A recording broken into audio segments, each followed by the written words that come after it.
কন্টেন্টের মান উন্নয়ন ও নতুন ক্রিয়েটরদের সহযোগিতা করতে দ্বীপ জেলা ভোলায় প্রথমবারের মতো হয়ে গেল কন্টেন্ট ক্রিয়েটরদের মিলন মেলা।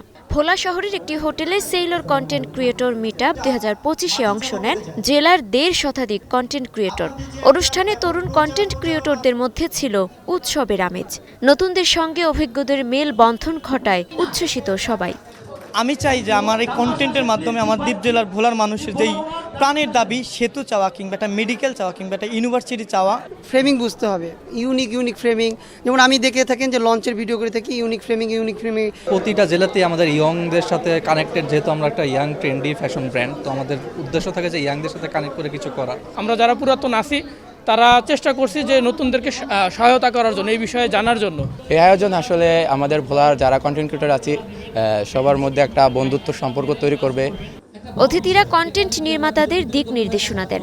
সামাজিক ও নৈতিক মূল্যবোধ বজায় রেখে ভোলার বিভিন্ন সমস্যা তুলে ধরার পাশাপাশি এ জেলার সৌন্দর্যকে তুলে ধরার আহ্বান জানান তারা। এখানে মহিষের দই, যেটার জন্য ভোলা খুব বিখ্যাত, এবং এখানে মিষ্টি, যেটা ভোলার সুনাম অক্ষুণ্ণ রেখেছে। তবে এইগুলো যদি আমরা মানুষের কাছে তুলে ধরি তাহলে ভোলা আরও এগিয়ে যাবে। ভোলা জেলাকে নিয়ে যদি তারা কন্টেন্ট ক্রিয়েট করে, যাতে ভোলা একটা পর্যটন স্পট, এখানে মানুষজন আসবে, তাহলে ভোলার উন্নত হবে।